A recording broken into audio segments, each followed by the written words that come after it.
একটি শিশু জন্মের ঠিক আগের দিন ঈশ্বরকে জিজ্ঞাসা করলেন, আগামীকাল আপনি তো আমাকে পৃথিবীতে পাঠাচ্ছেন, তাহলে আমি এত ছোট এবং অসহায় হয়ে কিভাবে বাঁচব? ঈশ্বর বললেন, তোমার দেবদূত তোমার জন্য অপেক্ষা করছেন এবং তোমার যত্ন নেবেন। তখন শিশুটি আবার জিজ্ঞাসা করলেন, তবে আমাকে বলুন, এখানে স্বর্গে আমি কত খুশি আছি, সারাক্ষণ গান হাসি, কত আনন্দ। ঈশ্বর বললেন, তোমার দেবদূত তোমার জন্য গান করবেন এবং তোমার জন্য হাসবেন। বাচ্চাটি বলল, কিন্তু ভাষা না জানলে সবাই আমার সাথে কথা বলবে কিভাবে, আর আমি বা তাদের ভাষা কিভাবে বুঝতে সক্ষম হব?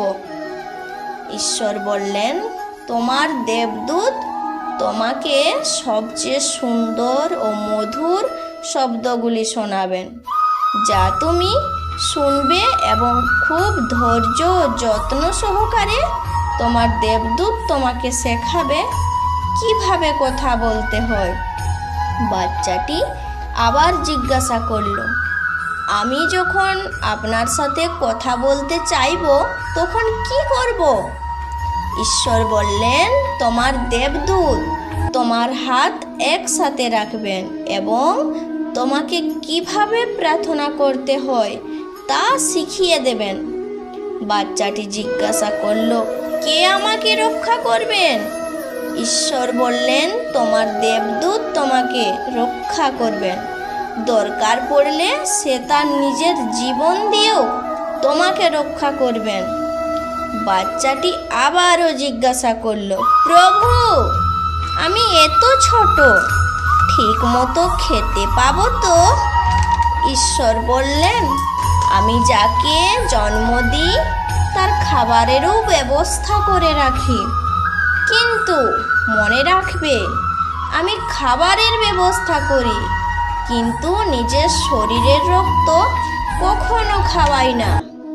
কিন্তু তোমার দেবদূত নিজের শরীরের রক্ত পর্যন্ত তোমাকে খাওয়াতে প্রস্তুত। ভবিষ্যতেও দরকার পড়লে সে নিজে না খেয়ে তোমাকে খাওয়াবে।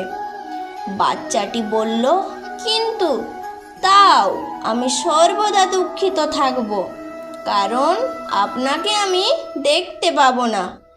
ঈশ্বর বললেন, তোমার দেবদূত সর্বদা তোমার সাথে আমার সম্পর্কের কথা বলবেন এবং আমার কাছে ফিরে আসার উপায় তোমাকে শেখাবেন।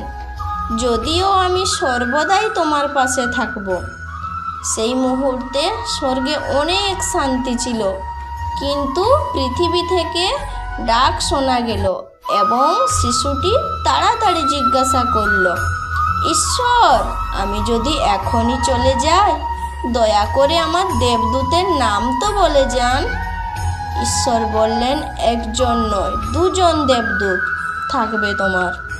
তুমি তাদের শুধু মা আর বাবা বলেই ডাকবে। হরে কৃষ্ণ, রাধে।